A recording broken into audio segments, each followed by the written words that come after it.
Hola, què tal, Fermí?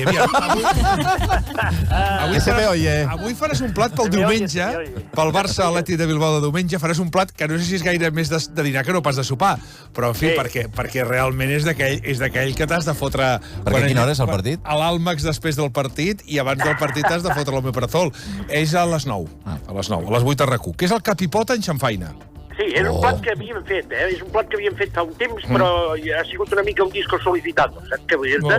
Perquè és molt senzill de fer i és d'aquelles coses que la gent que som aficionats al capipota el disfrutem, Escolta, què heu de fer? El capipota no, perquè el capipota el aneu a comprar, no heu de fer res més d'això. Què heu de fer? La samfaina.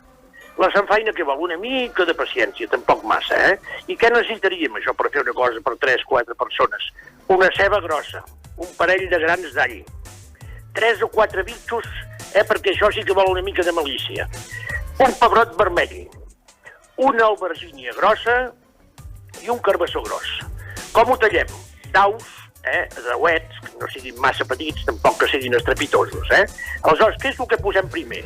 Un bon raig d'oli, l'oli que no sigui prudent, que n'hi hagi, L'oli, els bitxos, els alls esclafats, la ceba i el pebrot. I això que vagi fent lentament, Quan això ho tenim més o menys, que dius, escolta, la ceba ja està caiguda, el pebrot més o menys està cuit, a partir d'aquí tirem el carbassó i l'aubergínia, que ho hem tallat amb els mateixos daus que la ceba i el pebrot, i que prèviament haurem salat per fer-los perdre una mica l'aigua que tenen.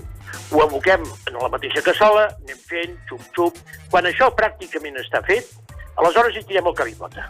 El capipota, quan el comprem, està cuit, però després això necessita entendrir-se i necessita que tregui tota la seva gelatina. Per tant, compteu ben bé 5, 6, 7 minuts a foc lent a dins, que es vagi desfent, que es vagi tornant tou i sobretot saleu-lo, perquè no ve salat, m'entens? Per tant, abans de tirar-lo dins la cassola, saleu-lo, la capipota i tot ben barrejat. Aquesta mica de picardia del bitxo no l'oblideu i escolta, teniu un plat extraordinari,